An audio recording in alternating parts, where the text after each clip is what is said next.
আমরা জানতে চাইছি শেখ হাসিনা কিভাবে ফেরার কৌশল আঁকছেন, এই সম্পর্কে আমরা কোনো একটা প্রেডিকশন বা কোনো ধারণা আপনার কাছ থেকে পেতে পারি কিনা। কারণ তিনি ফিরছেন, যেটা যারা বিশ্বাস করেন বাংলাদেশের ভেতরে অনেকে বিশ্বাস করেন, এবং তারা খুব স্পষ্টত বলছেন যে শেখ হাসিনা ফিরছেন, বলছেন মানে তিনি ডিসেম্বরের মধ্যে ফিরবেন। আপনার কাছে একটু জানতে চাই যে কি কৌশল এমন আছে বা থাকতে পারে যে কৌশলে শেখ হাসিনা ফিরে আসবেন। আসলে যেটা আপনাদের ওই এনডিটিভিতে ওনার ওই সাক্ষাৎকার নামে ব্যাপারটা প্রচারিত হওয়ার পর থেকে ব্যাপারে আগ্রহ তৈরি হয়েছে। আমি যেটা জানি যেটা হচ্ছে যে উনি 23শে জুন পার্টির প্রতিষ্ঠা উপলক্ষে একটা সাইন্ড, মানে তার নিজের স্বাক্ষরিত একটা আর্টিকেল লিখেছিলেন, এবং সেই আর্টিকেলটা লেখার পরে আমিও তার থেকে মানে খবর করেছি। সেই সাক্ষাৎকারে কিন্তু কোনো নির্দিষ্ট সময় দেওয়া ছিল না যে কবে তিনি ফিরছেন, তিনি ফিরবেন এটা বলেছেন। এক, এবার কিন্তু তার প্রচার মাধ্যমের ওখান থেকে বলা হয়েছে যে তারা হয়তো যোগাযোগ করতে পারেন, কেউ কেউ যোগাযোগ করে থাকতে পারেন, হয়তো এনডিটিভি করেছে, তখন তিনি এরকম বলেছেন। এর আগেও আমি নিজে যখন তার সাক্ষাৎকার নিয়েছি, আমি স্পেসিফিক্যালি জিজ্ঞেস করেছিলাম যে আপনি 2026 সালের 17ই মে হলো আপনার প্রত্যাবর্তন দিবস, কিন্তু আপনি ফিরতে পারেননি, তাহলে 2027-এর 17ই মে কি ফিরবেন, এরকম আশা করা যায়? সেই উদ্দেশ্যে তিনি কিন্তু তখন তিনি তার জবাবে আমাকে বলেছিলেন যে আমি কোনো নির্দিষ্ট সময় বলছি না। এটা আমার পরে মনে হয়েছে যে এটা একটা তার গোপন জননীতির বিষয়, এবং সেটা তিনি প্রকাশ্যে মিডিয়ার মাধ্যমে ঘোষণা করে, এরকম নয় যে বাংলাদেশ যখন স্বাধীন হয়েছিল 71 সালে যেরকম ঘোষণা করে শেখ হাসিনা বঙ্গবন্ধু ফিরলেন বাংলাদেশে, মানে ভারত হয়ে, সেটা ঘোষিত অনুষ্ঠান ছিল। কিন্তু তারপরেও 1981 সালেও যখন শেখ হাসিনা ফিরেছেন, সেটাও কিন্তু মনে হয় তখন কিন্তু জিয়াউর রহমানের সরকার ক্ষমতায়, এবং সেই সময় তিনি ফিরেছিলেন, নিশ্চিত সেই সরকারের উপর একটা চাপ ছিল বা সম্মতি ছিল তিনি যাতে ফিরে আসতে পারেন। ফলে আমার কাছে যেটা মনে হচ্ছে সেটা হচ্ছে দুটো জিনিস। এক হচ্ছে একটা গোপনে ফেরার প্রস্তুতি, আর একটা হচ্ছে যদি নেপথ্যে কোনো আলাপ আলোচনা করবে, কোনো ডিল হওয়ার সম্ভাবনা যদি থাকে, যেটা প্রকাশ্যে কোনো বিএনপিও বলবে না, আওয়ামী লীগের নেতারাও, সবাই জানেন কিনা আমার সন্দেহ আছে, একমাত্র বঙ্গবন্ধুর পরিবার মানে শেখ হাসিনা তার পরিবারের ঘনিষ্ঠ লোকেরাই হয়তো জানেন সেই পরিকল্পনা। তবে এটা ঠিক তিনি যখন বারবার বলছেন, সকলেই মনে করে যে শেখ হাসিনা সাধারণত যেটা বলেন সেটা তিনি বাস্তবায়ন করেন, সেটা করবেন না এমন নয়, কিন্তু সকলেই অপেক্ষা করে আছেন যে ডিসেম্বরের কথাটা বেশি প্রচারিত হয়েছিল, এখন তিনি এবারেও বলেছেন এই বছরের মধ্যে এনডিটিভির সাক্ষাৎকারে। আমার মনে হয় এক্ষেত্রে অনেক বেশি সুবিধা। আমি তো জানি যে তিনি ফিরবেন ঠিকই, কিন্তু কিভাবে ফিরবেন, কবে ফিরবেন সেটা আমি জানি না, সেটা আমাকেও বলেননি। আমার মনে হয় আপনাদেরও উচিত যে বাংলাদেশের যারা সাংবাদিক তারা কিন্তু যারা ইন্টারভিউ নিচ্ছেন তাদের কাছ থেকে যদি একবার জেনে নেন যে এনডিটিভি কারোর সঙ্গে যোগাযোগ করে যে আপনারা খবর করেছেন, আপনাদের এটা সাক্ষাৎকার নিতে চাই, তাহলে তারা হয়তো ব্যাখ্যা করতে পারবে যে সত্যি এই বছরে 2026 সালের ডিসেম্বরের মধ্যেই তিনি ফিরছেন, কিন্তু তার পার্টি আমি বলতে পারি একটা প্রস্তুতি আছে। সেই প্রস্তুতিটা কেমন? প্রস্তুতিটা প্রথম হচ্ছে আপনারা লক্ষ্য করবেন, খুবই মিডিয়ার অগোচরেই, খুব একটা মিডিয়া তো খবর প্রকাশ করা যায় না, বাংলাদেশে প্রকাশ হয় না, নিষিদ্ধ আওয়ামী লীগ তার কিন্তু কমিটিগুলোর পুনর্গঠন চলছে। সেন্ট্রাল কমিটি এখনো হবে, কিন্তু বিভিন্ন জেলা ভিত্তিক যে কমিটিগুলো হচ্ছে তাদের কিন্তু ছাত্রলীগের বহু নেতা কিন্তু আসছে, তাদের নাম কিন্তু ঘোষণাও করা হচ্ছে কারা হবে, ঘোষণা হয়নি যে তা। আবার কিছুদিন হলো আমি দেখছি একটু বন্ধ আছে ঘোষণা, এমনকি সেই কমিটিতে অনেকে স্থান পাননি বলে অভিযোগও জানিয়েছেন, আমার কাছে অভিযোগ জানাচ্ছেন। আমি যে অভিযোগগুলো আবার ছাত্রলীগের প্রেসিডেন্টের কাছে পাঠিয়ে কেন বাদ করলেন। এরপরে আমি জানি এটার পুনর্গঠন শেষ হলে আমি যে টাইম লাইনটা দেখছি সেটা হচ্ছে এটার পরে যুবলীগের গঠন, যেগুলো সাংগঠনিক শাখা, গুরুত্বপূর্ণ শাখা। ছাত্রলীগ যুবলীগই সবসময় 81 সালেও বা তার পরবর্তী 111-এর সময় গুরুত্বপূর্ণ ভূমিকা পালন করেছে। নেতৃবৃন্দের মধ্যে অনেকে পিছিয়ে পড়েছিলেন, অনেক অন্যরকম হয়েছিল, কেউ কম্প্রোমাইজ সমঝোতা করেছিলেন সেনা সরকারের সাথে, কিন্তু ছাত্রলীগ যুবলীগ করে। ছাত্রলীগ যুবদের সেরকম কোনো পিছু টান ছিল না, তারা এখনো পিছু টান থাকবে নাই বলে মনে হয়। এবং তারা কিন্তু ঘটনা যে প্রস্তুতি নিচ্ছে সাংগঠনিক ভাবে, এটার পরে আওয়ামী লীগের কমিটি তৈরি হওয়ার ব্যাপার আছে। এখন সেটা ছাত্রলীগ যুবলীগ হওয়ার পরে আমি যেটা শুনেছি, তাদের যেটা সিদ্ধান্ত, সেটা সম্ভবত শেখ হাসিনা যদি ফিরতে পারেন, যদি ফেরেন, তাহলে তিনি সেটা দেশে ফিরে পুনর্গঠন করতে চান। সেক্ষেত্রে যারা দেশে আছেন একটা বড় সংখ্যক নেতা ও কর্মীও, তারা হয়তো প্রথম পর্যায়ের নেতা নন, কিন্তু এরকম অনেকে আছেন, অনেকে জেলে আছেন। ফলে সেরকম তাদের নিয়ে একটা আওয়ামী লীগের কেন্দ্রীয় কমিটি পুনর্গঠিত হতে পারে, আর সেটা তখন বোঝা যাবে। কিন্তু তার আগে ফেরার ব্যাপারটা, চমকটা, এটা মনে হচ্ছে এখনো পর্যন্ত একটা চমকের স্তরেই আছে। হয়তো চমকই হতে পারে, যেটা সত্যি আমার কাছে কোনো খবর নেই, আমি জানি না, বলতে পারবো না। দাদা আমি এই বিষয়টা আরেকটু থাকতে চাই এই কারণে যে বাংলাদেশে ব্যাপক প্রচার, এনডিটিভির খবরের বরাতে শেখ হাসিনা ঘোষণা দিয়েছেন যে 1 ডিসেম্বরের মধ্যে, মানে এই চলতি বছর তিনি ফিরবেন, যে ধরে নেওয়া হচ্ছে যে চলতি বছর মানে তো 31 ডিসেম্বর। মানে আপনার কাছে কোনো কনফিউশন আছে যে শেখ হাসিনাকে এরকম বলেছেন কি বলেছেন না, শিওর না? কারণ এনডিটিভির কারো সাক্ষাৎকার বাংলাদেশে এই মুহূর্তে নেওয়াটা পসিবল না, কারণ বাংলাদেশে অনেক রেস্ট্রিকশন আছে। আপনি জানেন যে শেখ হাসিনা যখন এই ঘোষণা দিলেন, তার সাথে সাথে ডাক্তার জাহিদুর রহমান মনে করিয়ে দিয়েছেন যে শেখ হাসিনার বক্তব্য প্রচার আদালতে নিষেধ আছে, এটা যেন সংবাদ মাধ্যম মেনে চলে। মানে এটার মধ্যেও একটা ইন্টারেস্টিং দিক আছে। একদিক দিয়ে শেখ হাসিনা আসার ঘোষণা দিয়েছেন, অন্য দিক দিয়ে বাংলাদেশ থেকে প্রেসার দেওয়া হচ্ছে যে শেখ হাসিনার বক্তব্য প্রচার না হয়। ফলে আমাদের জন্য খুব টাফ। আমরা আপনাদের মাধ্যমে কথা বলেই যতটুকু আমরা জানতে পারি, আপনার কাছে কোনো ডাউট আছে যে তিনি আসলে এরকম কোনো কথা বলেন নাই, তিনি ফিরবেন বাট কোনো সময়সীমা বেঁধে দেন নাই? না, আমার মানে ধরুন, আমার তো সাংবাদিক সহকর্মী, তিনি ইচ্ছাকৃতভাবে কিছু ভুল লিখবেন, বিশেষ করে একটা এত বড় প্রতিষ্ঠান, সেটাও তো আমার এতটা মনে হয় না। কিন্তু আমার মনে হয়েছে আমার হাতে যেটা আছে সর্বশেষ তার লিখিত বক্তব্য 23 জুনের, তাতে তিনি বলেছেন আমি দেশে ফিরবই, কিন্তু তিনি বলেন তারপরে যে এই বছরে ফিরব। আর তারও আগে যেটা আমি তো স্পেসিফিক প্রশ্ন করেছি, 2026 হলো না, 27-এ কি ফিরবে? উনি 27-ও তো নিশ্চিত করেননি আমাদের। সেটার কারণটা আমি আপনাকে বুঝতে পারছি। কারণটা হচ্ছে এই যে এই সিদ্ধান্তটা পরে তিনি, আপনাকে বলেছি হয়তো বা অন্যদেরও বলেছি, যে আমি ওনার সঙ্গে কিন্তু টেলিফোনেও কথা বলেছি, মানে শুধু ইমেলের মাধ্যমে ইন্টারভিউ নয়, টেলিফোনের ইন্টারভিউতে কিন্তু উনি কিন্তু বলেছেন যে এটা আমি এভাবে প্রকাশ্যে ঘোষণা করব না, এটা হঠাৎই এরকম আর কি। আচ্ছা আচ্ছা, মানে আকস্মিক হয়ে বলেছেন। আচ্ছা, ব্যাপারটার মধ্যে একটা আপনি সেই অর্থে বলেন যে একটা ধোঁয়াশা আছে, আর ধোঁয়াশা রাখাটাও হয়তো একটা, আমার মনে হয়, সুনিয়োজিত কোনো রণকৌশল। আচ্ছা আচ্ছা আচ্ছা, সেই ক্ষেত্রে আওয়ামী লীগের অ্যাক্টিভিটিস যেটা দাঁড়িয়েছিল 23 জুন ঘিরে, সেই অ্যাক্টিভিটিসটা তো একরকম বাংলাদেশের সরকারের দিক থেকে ওটাকে সফল করে দিয়েছে, আওয়ামী লীগ কিছু করতে পারুক আর না পারুক। ভবিষ্যতে মানে খুব অল্প সময়ের মধ্যে আওয়ামী লীগ কি আবার কোনো নতুন কৌশল করছে, মানে দেশে বাইরে থাকা অবস্থায় এরকম কোনো কিছু আপনি জানতে পেরেছেন কিনা, কারোর সঙ্গে কোনো যোগাযোগ?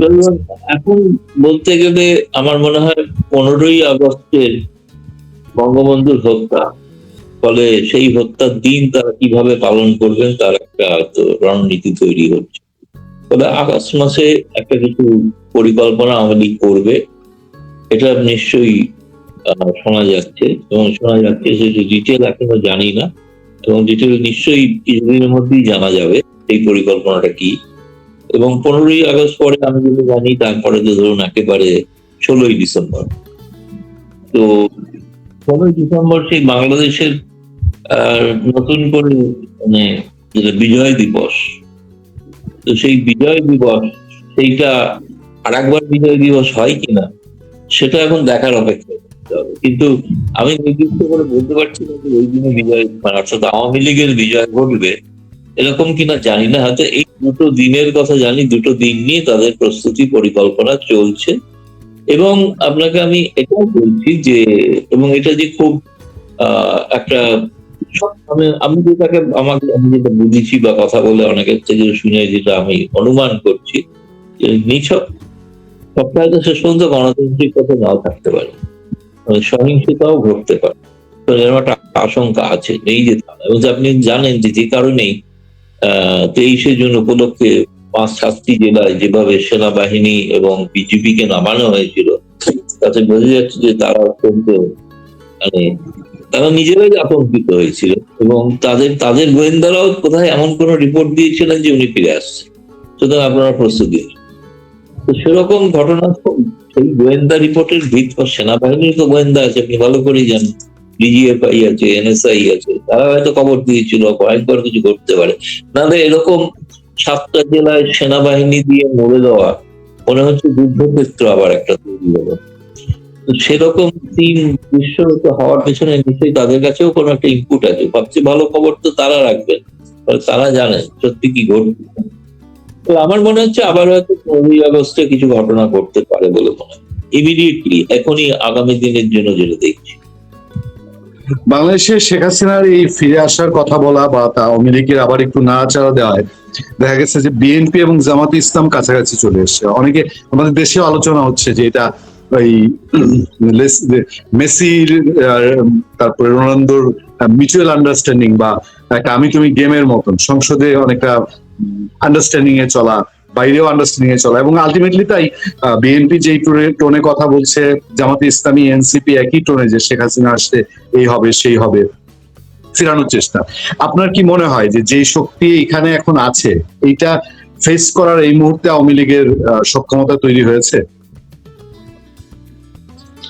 না, আওয়ামী লীগের সক্ষমতা আছে, সক্ষমতাকে তাকে সবুজ সংকেত দেওয়া হচ্ছে কিনা সেটা হচ্ছে একটা ব্যাপার। কারণ এটা ঘটনা, আওয়ামী লীগকে যদি বলা হয় তারা নেমে পড়তে নামে, সেক্ষেত্রে এরা যে কারণেই কাছাকাছি হচ্ছে সেই কারণটাই হচ্ছে বিএনপি বা জামায়াতের এরা এক হলেও তো আওয়ামী লীগকে কোনো প্রতিহত করতে পারেনি কোনোভাবে। যদিও আওয়ামী লীগ ক্ষমতায় ছিল, তাদের একটা অ্যাডভান্টেজ ছিল ঠিকই, কিন্তু এটা ঘটনা যে সেটা তারা জানেন এবং তাদের এই যে বিরোধী দল হিসেবে যে থাকাটা, এটা গোটাটাই আমার কাছে মনে হয়েছে যে একটা মানে অ্যারেঞ্জমেন্ট সহ, মানে একটা সরকার পক্ষ আর একটা সরকার পক্ষের বিরোধী দল।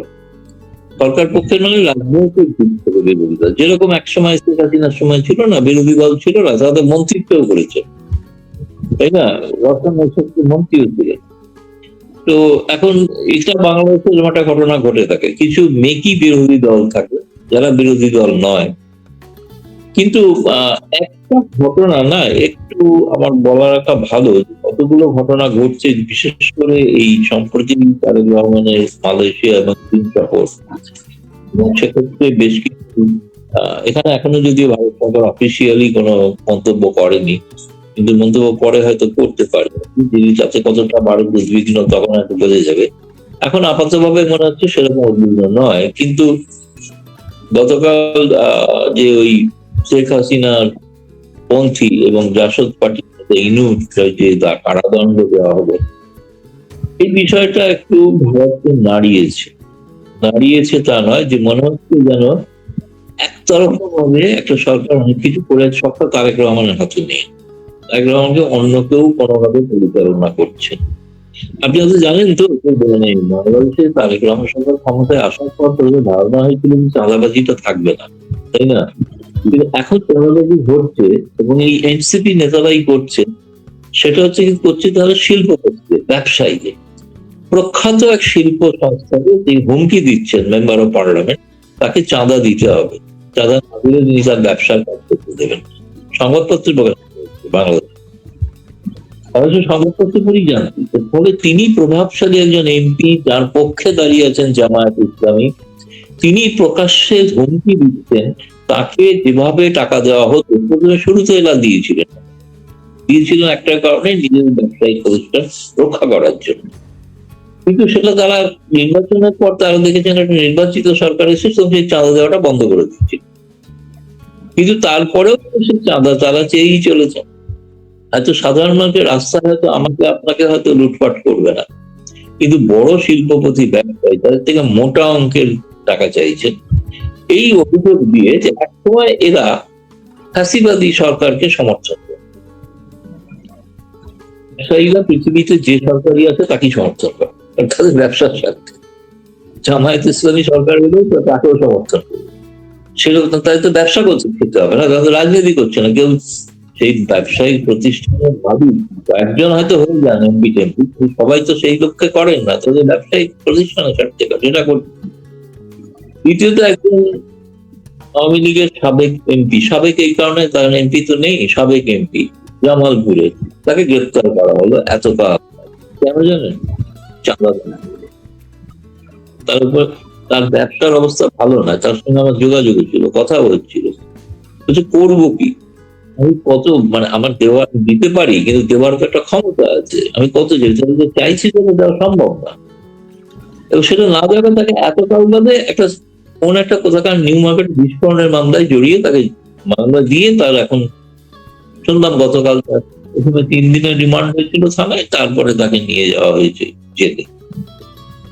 এই ঘটনাগুলো তো একটা অরাজক বাংলাদেশের ছবি। তারা ভাবছেন যে কেউ বাংলাদেশে ছাপছে না বলে কেউ জানবে না, গোটা দুনিয়া জানছে। আপনি তো জানেন গত 3 দিন আগে ইউরোপিয়ান পার্লামেন্টে একটা আলোচনা হচ্ছে, যে আলোচনার বিষয়বস্তু ছিল বাংলাদেশের বর্তমান, এবং সেখানকার বক্তারা সবাই যে আওয়ামী লীগের বক্তা তা নয়, আওয়ামী লীগ পন্থী বক্তাও ছিল, ভারতীয় ছিল কেউ কেউ, এবং তার সঙ্গে বিদেশি অনেক ইউরোপিয়ান পার্লামেন্টের সদস্য ছিলেন। ইউরোপিয়ান পার্লামেন্টের যিনি পররাষ্ট্র মন্ত্রণালয় কমিটির প্রধান, তিনি বৈঠকটা ডেকেছিলেন। একটা আন্তর্জাতিক সেমিনার হয়েছে, সেখানে তীব্র সমালোচনা করা হয়েছিল। এই কয়েকদিন আগে দেখতে পাচ্ছেন যে কমিটি অফ জার্নালিস্ট, তারা এই সাংবাদিকদের আটক রাখার বিরুদ্ধে প্রতিবাদ জানিয়ে তারা চিঠি দিয়েছেন তারেক রহমান সরকারকে, কোনো প্রতিকার হচ্ছে।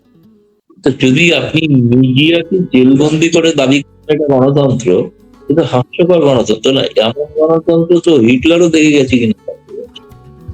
ফলে এটা তো একটা ভাবা দরকার না, তাদের তাদের ধারণা যে তারা একটা মুখ বন্ধ করে কিছু চেপে রাখা যায় না। আজকে তো আরোই পাওয়া যায় না, বিশেষত সামাজিক মাধ্যম। আমি যে কথাগুলো বলছি আপনারা দর্শকরা দেখছেন শুনছেন, আমি চাইবো না যে আপনার উপর আবার কোনো হাঙ্গামা হয়ে যাবে কারণে, কিন্তু সবাই তো জানছে, বুঝছে, প্রত্যেকটা মানুষই জানছে। তো যে কারণে তো আপনাদের সম্বন্ধে আপনার মতো আরো যারা করে তাদের লাখ লাখ ভিউয়ার্স আছে, তার দর্শকরা দেখেন, বাড়িতে রাত্রিতে বসে দেখেন, তাই না? তো আমি তো শুনেছি এমনকি আমাকে বহু মিশনের লোক বলেছে যে আপনার, আমি পূর্ণিয়া সাহেবের সময় আপনি যে বক্তব্য দেখেন সেটা আমরা শুনি, তিনি আবার হাই কমিশনের সামনে বলে দেবেন যে এটা বিরাট বিপদ। বলে আমার থেকেও গৌতম লাহিড়ী এত জনপ্রিয়, জনপ্রিয় না, উনি বলেন না। এখন আপনার কথা আমি মিশন থেকে শুনেছি। তো সুতরাং আমি বুঝতে পারছি তো, মানুষকে তো বোকা ভাবলে তো ভুল হয় না, মানুষ বোকা না, মানুষ সবই বুঝছে। এখন খুব নীরবে রয়েছে বলে তারা ভাবছেন যে খুবই নিরবচ্ছিন্ন ভাবে চালিয়ে যাচ্ছে সরকার, এটা নয়, এটা এক ধরনের বলা হয় না শান্তি, শ্মশানের শান্তির মতো। বলুন দাদা। দাদা, আর এই আওয়ামী লীগ প্রসঙ্গে লাস্ট জানতে যাবো, সেটা হচ্ছে যে শেখ হাসিনার ফিরে আসার সাথে ভারতের কোনো সম্পৃক্ততা থাকবে কি, এনি কাইন্ড অফ?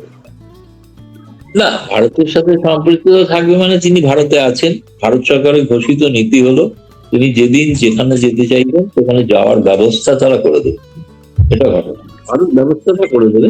কিন্তু তিনি যখন চলে এসেছিলেন বাংলাদেশ থেকে, তখন তো বাংলাদেশের সেনাবাহিনী তাকে পাঠিয়েছিল এবং তারা জানিয়েছিল ভারতকে, ভারত সাদরে তাকে আমন্ত্রণ জানিয়েছেন, গ্রহণও করেছে, তো তাকে আশ্রয় দিয়েও রেখেছে, তাই না?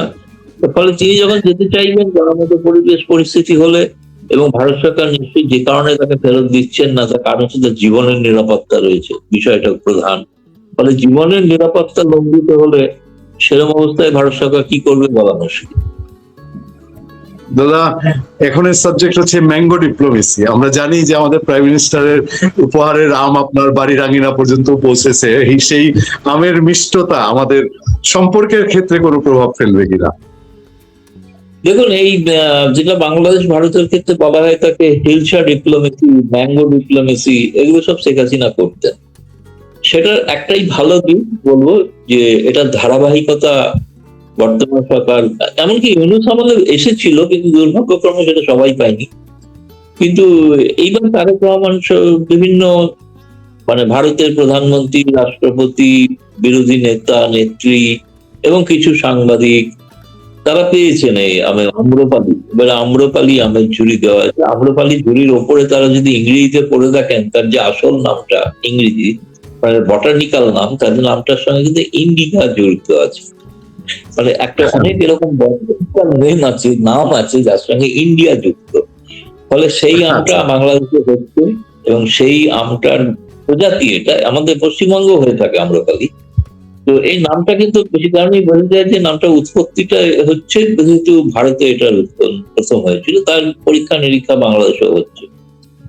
পশ্চিমবঙ্গের মুখ্যমন্ত্রী পেয়েছেন, অতীতে যেরকম মমতা বন্দ্যোপাধ্যায় পেতেন, এখন বিরোধী নেত্রী মমতা বন্দ্যোপাধ্যায়কে দিয়েছেন কিনা সেটা আমি জানি না, দিয়ে কিছু বলতে পারবো না।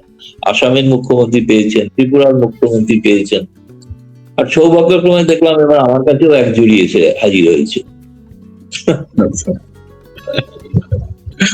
দাদা ধন্যবাদ তাদের। বাংলাদেশের প্রাইম মিনিস্টারকে আপনি ধন্যবাদ জানাচ্ছেন, ঠিক আছে, থ্যাংক ইউ ভেরি মাচ দাদা। সবশেষ সাবজেক্ট হলো চায়নার সাথে বাংলাদেশের তিস্তা প্রকল্প প্রায় ফাইনালের পথে। চায়না আগ্রহী, চায়না বাংলাদেশে আগ্রহে সাড়া দিচ্ছে, বারবারই আলাপ হচ্ছে ভারত এটা কিভাবে নিবে, ভারত কিভাবে নিচ্ছে। না, আপনি যদি ভারত, বাংলাদেশ, চীন যদি যৌথ বিবৃতি যেটা হয়েছে, লেখা হয়েছে, যৌথ বিবৃতিটা যদি পড়েন ভালো করে তিস্তা প্রসঙ্গে, তাতে কিন্তু একটা লাইন চায়না বলেছে, সেটা হচ্ছে আমরা আমাদের সক্ষমতা এবং প্রকল্পের যোগ্যতা বিচার করে সিদ্ধান্ত নেব। এইটা নয় যে সিদ্ধান্ত হয়ে গেছে, সিদ্ধান্ত হয়নি। এটা কিন্তু আমার কাছে মনে হয়েছে চীনের তিস্তা সম্পর্কে সিদ্ধান্তের একটা বিপর্যয়। আগে যতটা আগ্রহী ছিলেন, চীনের রাষ্ট্রদূতরা রোজ ঢাকায় প্রেস কনফারেন্স করে বলতেন ভারতের চাপে ভয়ে দিতে পারছে না তিস্তা প্রকল্প। বহুকাল ধরে তো ওয়াং ইং বলে যে রাষ্ট্রদূত ছিলেন, তিনি তো প্রেস কনফারেন্স করে বলতেন যে আমাদের বিপিআর দেওয়া হচ্ছে না, বিপিআর এর জন্য অপেক্ষা করছি। এখনো বাংলাদেশে কিন্তু সেই ডিপিআরটাই তৈরি করে আগে দিতে হবে। বাংলাদেশের যদিও পার্লামেন্টে বলেছেন, প্রধানমন্ত্রীও বলেছেন যে তিস্তা প্রকল্প হবেই, কিন্তু এটা হচ্ছে বাংলাদেশের তরফ থেকে একটা আকাঙ্ক্ষা। চীন কতটা রাজি হয়েছে চীন সরকারিভাবে কিন্তু ঘোষণা করে। ফলে আমরা যতক্ষণ চীনের তরফ থেকে ঘোষণা করছি যে আমরা আমরা প্রকল্পটা নিলাম, তাহলে তার আগে বোধ হয়, তবে এইটা প্রকল্পটা হলে অবশ্যই এটা যে জায়গায়, সেই জায়গাটা সম্পর্কে ভারতের তো স্পর্শকাতর এলাকার কাছাকাছি আছে, চিকেন নেই, নিশ্চয়ই সেটা একটা ভারতের সিকিউরিটির বিষয়। ভারত আশা করেন যে বাংলাদেশ সরকার বারবার বলেছে বাংলাদেশের মাটি ভারত বিরোধী কাজে ব্যবহার হবে না। খলিলুর রহমান ভারতে এসে বলে গেছেন, আমাদের সাংবাদিকদেরও বলেছেন। ফলে আশা করছে ভারত যে তাদের যে ঘোষণা সেটা তারা মেনে চলবেন, এই আর কি বলতে পারি। ভারতের স্বার্থ বিঘ্নিত হবে এমন কোনো কাজ তারা করবেন না, এটুকুই ভারত আশা করে। থ্যাংক ইউ দাদা। আজকে বলা ভালো সেটা হচ্ছে যে আপনাদের ওখান থেকে তো যখন এই ইমেজ ত্রিবেদী হাই কমিশনার ঘোষণা করলেন ট্যুরিস্ট ভিসা, তো তাই না, ট্যুরিস্ট ভিসার একটা নতুন তিনি উন্নীত করেছেন যে ট্যুরিস্ট ভিসা দিয়েও মেডিকেল চিকিৎসা করা যাবে, এটা একটা নতুন অ্যাডিশন। এবং তার ফলে তার আগে কিন্তু বাংলাদেশে তথাকথিত কিছু, আমি বলবো চরমপন্থী লোক, উগ্র ভারত বিরোধী লোক, তারা স্লোগান দিয়েছিল এই ভিসা বয়কট করবে। কিন্তু যমুনা ফিউচার পার্কের যে ছবি দেখছি, লাখ প্রথম দিনই 1,30,000 আবেদন, প্রথম দিনই 1.5 লাখ অ্যাপ্লিকেশন বোধহয় পড়েছে প্রথম দিনই। তারপরে ভারত কিন্তু আগে দিত বছরে 16 লাখ, এখন তো মনে হচ্ছে যে 16 দিনে 16 লাখ অ্যাপ্লিকেশন জমা করবে, যা পরিস্থিতি দেখছি রোজ যেভাবে হচ্ছে। এখন তো আজকে আবার আরেকটু সিস্টেম বদলেছে যাতে সুবিধা হয়, সেটা হচ্ছে আগে ছিল টাইম স্লট নিশ্চিত ছিল না, এখন টাইম স্লটটা নির্দিষ্ট করে দেওয়া হচ্ছে আর কি। অনেকের অভিযোগ আছে যে অ্যাপ্লাই তো করছি কিন্তু অ্যাপয়েন্টমেন্টের টাইম যদি না পাই তাহলে কি করে হবে। এই টাইম স্লটটাও একটা ধীরে ধীরে করা হচ্ছে, এটা দেখলাম আজকে ঘোষণা হয়েছে। এখন দেখা যাক। আমার মনে হচ্ছে যে ব্যাপক আগ্রহ আমি দুই বাংলাতেই দেখছি, দুই বাংলাতেই আছে। ওপার বাংলা মানে পশ্চিমবঙ্গের মানুষও খুবই অধীর আগ্রহে, বিশেষ করে যাদের জীবন জীবিকা বাংলাদেশের টুরিস্টদের উপর নির্ভর করতো, তারা খুব আশা নিয়ে বহু হাসপাতাল, ছোট ছোট হাসপাতাল, বহু ব্যবসায়ী, হোটেল, এখানে বাংলাদেশি টুরিস্ট যেতেন, এখনো বেশ কিছু গেছেন কিন্তু সংখ্যায় অনেক কম। দেখা যাক এটা কতটা যায়। এটা একটা মনে হয় দুদেশের, এটা একটা বড়, বাংলাদেশের মানুষ এই বয়কটকে উপেক্ষা করে, আরো আরো দেখলাম যে ট্রেন যোগাযোগটা শুরুর ব্যাপারে আলাপ সালাপ শুরু হয়েছে। হ্যাঁ, ট্রেন যোগাযোগ ভালো। ট্যুরিস্ট ভিসা মানে তো হচ্ছে আপনাকে তো মৈত্রী, বন্ধন এবং মিতালি তিনটে যে ট্রেন, মানে কলকাতা ঢাকা, একটা হচ্ছে খুলনা থেকে ঢাকা, আর একটা হচ্ছে নর্থ বেঙ্গল থেকে ঢাকা। নর্থ বেঙ্গলে মানুষ তো বেড়াতেই যায়, মানে ব্যবসার থেকে। কিন্তু আমি দেখলাম যে বহু, আমরা একটা ছবি দেখলাম যে ফেসবুকে, যে বহু নর্থ বেঙ্গলে ব্যবসা করেন এখন বাংলাদেশি ব্যবসায়ীরা অত্যন্ত খুশি। তারা হাই কমিশনারকে ধন্যবাদ, কৃতজ্ঞতা জানাচ্ছেন, ধন্যবাদ জানাচ্ছেন। ছবি ফেসবুকেই দেখেছি আমি। তো ফলে ব্যাপারটা মনে হয় দুদেশের মানুষের মধ্যে সম্পর্কটা যদি আরেকটু দৃঢ় গভীর হয়, একে অপরকে বোঝা চেনা জানারও প্রয়োজন আছে। তো আমরা অনেক সময় বাংলাদেশে অনেক খবর জানি না, ফলে বাংলাদেশের মানুষ এলে তাদের কাছ থেকে শুনবো তাদের নিত্যদিনের অভিজ্ঞতা, কেমন ভাবে জীবন কাটাচ্ছে। এই পরিস্থিতিটা আমার মনে হয় বদলাতে পারে, যদি না কোনো অঘটন ঘটে। একজন দর্শক প্রশ্ন করেছিলেন ওভার হোয়াটসঅ্যাপ ফোন করে, যে দাদাকে একটু জিজ্ঞেস করবেন যে দাদা বলেছিলেন যে যখন ট্যুরিস্ট ভিসাটা ওপেন হয়ে যাবে, ধরে নেবেন ভারত বাংলাদেশ সম্পর্কটা উন্নতি হচ্ছে, তাহলে ট্যুরিস্ট ভিসা তো ওপেন হলো, এখন কি দাদা কি বলবেন যে উন্নতি হচ্ছে কিনা? না, এই যে বললাম তো, বাংলাদেশের মানুষ সাদরে গ্রহণ করেছেন এই সিদ্ধান্ত। অন্য যারা চরমপন্থী, যারা উগ্রপন্থী, যারা দক্ষিণপন্থী, যারা উগ্র ভারত বিরোধী, তাদেরকে উপেক্ষা করে লাখ লাখ মানুষ ভারতে আসার জন্য আবেদন করছে। ফলে অবশ্যই সেটা তো সম্পর্কের ক্ষেত্রে একটা বড় মাপকাঠি, নিঃসন্দেহে। দাদা সবশেষে 2 মিনিটে শুধু বাংলাদেশে অনেক দর্শক আগ্রহী, অনেকে কমেন্ট করছেন দেখলাম যে অরুণাচলে চীনের সাথে নতুন করে ভারতের একটা উত্তেজনা তৈরি হয়েছে, এবং কেউ কেউ বলছে যে চীন কিছু অংশ ভারতের আবার দখলও করে নিয়েছে। এটা আসলে কি অবস্থায় আছে? এই নতুন তথ্য কিছু নেই, কিন্তু ওই জায়গাটা যেহেতু মানে আপনাদের মতো আমাদের কোনো সীমানা নেই, এটা বলা হয় লাইন অফ অ্যাকচুয়াল কন্ট্রোল, অর্থাৎ যে যেখানে আছে সেটাই সীমানা। এই যে যেখানে আছে এর ব্যাখ্যায় সমস্যা একটা তৈরি হয় মাঝে মাঝে। চীন, এটা ঘটনা যে চীন ঢুকে পড়ে এটা তারা তো দেখুন মনেই করে যে অরুণাচল তাদের অভিন্ন, ফলে তারা সেখানে ঢুকে যাওয়ার চেষ্টা করে, আবার পিছিয়েও যায়। এটা নিয়ে আলাপ আলোচনা হয়, আবার দুপক্ষের মধ্যেই তো কয়েকদিন আগে চীনের জাতীয় নিরাপত্তা উপদেষ্টা এসেছিলেন, তার সঙ্গে অজিত ডোভালের বৈঠকও হলো, এবং এই সীমান্ত নিয়ে বৈঠকটা চলে। কিন্তু সেটা চললেও সেটা এমন ভাবে কিন্তু সম্পর্কটা এমন তলানিতে পৌঁছয় না যে যাতে ধরুন দুদেশের বাণিজ্যে কোনো ক্ষতি হয়। সব থেকে বেশি বাণিজ্য হয় ভারত আর চীনের মধ্যে। এই এত টানাপোড়েন, জমি দখল, সবকিছু হাতাহাতি পর্যন্ত হয়েছে সীমানায়। আর ওখানে তো বন্ধু মারণাস্ত্র নিয়ে যাওয়া যায় না, হাতাহাতি হয়েছে।